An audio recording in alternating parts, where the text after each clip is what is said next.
Seperti yang kita ketahui bersama bahwa subjek utama dari pendidikan adalah manusia. Pada dasarnya, pendidikan adalah proses memanusiakan manusia atau disebut juga humanisasi, yakni mengajarkan manusia agar dapat berperilaku dan bertindak sesuai dengan adab kemanusiaan. Pendidikan juga mengarahkan manusia agar bisa mengembangkan potensi-potensi dasar yang dimilikinya, sehingga dapat berguna khususnya bagi dirinya dan umumnya bagi manusia yang lain.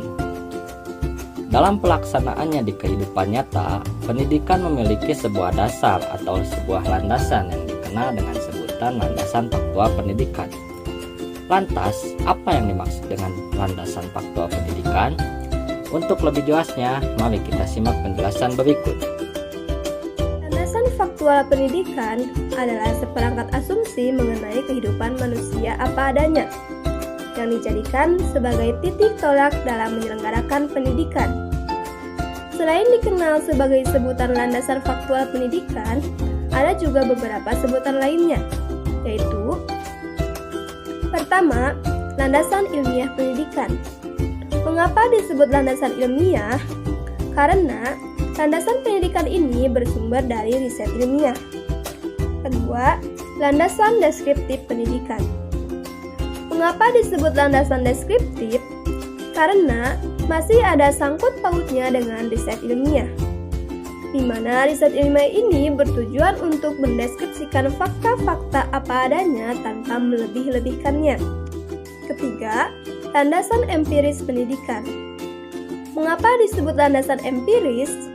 Sama seperti sebelumnya, masih berhubungan dengan riset ilmiah, yang mana riset ilmiah ini dilakukan berdasarkan pengalaman-pengalaman empiris. Lantas, apakah landasan faktual pendidikan ini memberikan manfaat terhadap dunia pendidikan? Yap, tentu saja. Berikut beberapa manfaat yang dimiliki landasan faktual pendidikan. 1. Memperluas fakta-fakta pendidikan secara empiris. 2. Memahami fakta-fakta apa adanya tentang dari mana pendidikan dimulai. 3. Menghindari terjadinya kesalahan-kesalahan dalam praktik pendidikan atau studi pendidikan. 4. Sebagai tolak ukur untuk memastikan kualitas pendidikan. 5. Sebagai perlindungan hukum untuk menjaga keadilan pemerataan pendidikan. Tadi kita sudah membahas mengenai pengertian dan juga manfaat dari landasan faktual pendidikan. Nah, sekarang kita akan membahas jenis-jenis landasan faktual pendidikan.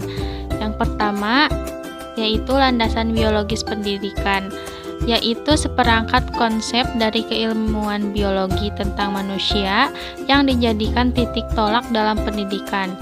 Implikasinya adalah manusia dapat dididik lebih baik dibandingkan dengan makhluk hidup lainnya, karena manusia memiliki akal dan pikiran. Yang kedua ada landasan psikologis pendidikan, yaitu seperangkat konsep psikologi yang dijadikan titik tolak dalam pendidikan.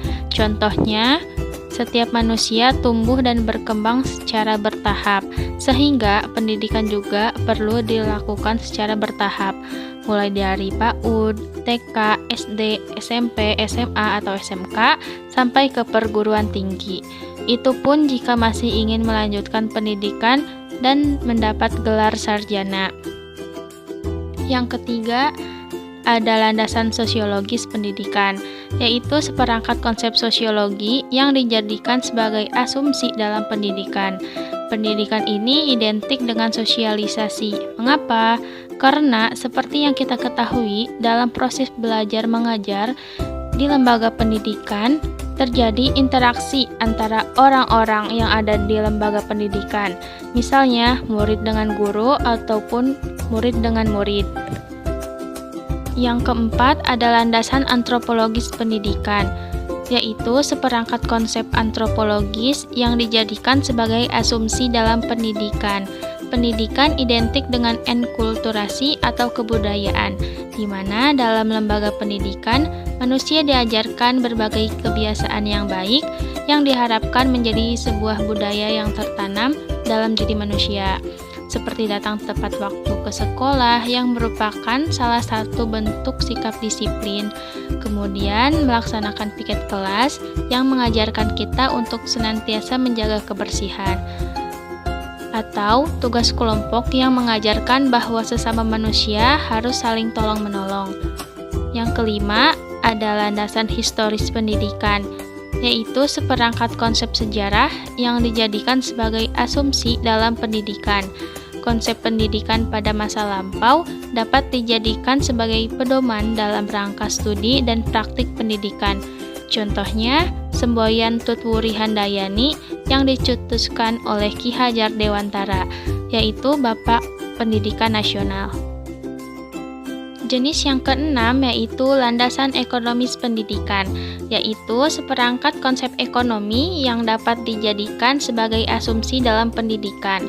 Dalam konsep ekonomi, pendidikan memiliki peranan penting, yaitu 1. Dalam konsep ekonomi makro, pendidikan adalah human investment atau usaha penanaman modal, khususnya pada diri manusia untuk meningkatkan mutu tenaga kerja sehingga meningkatkan produksi barang atau jasa. Yang kedua, dalam ekonomi mikro, pendidikan adalah profesionalisasi, yaitu proses seorang individu menjadi tenaga profesional. Jenis yang ketujuh yaitu landasan politik pendidikan, yaitu seperangkat konsep politik yang dijadikan sebagai asumsi dalam pendidikan.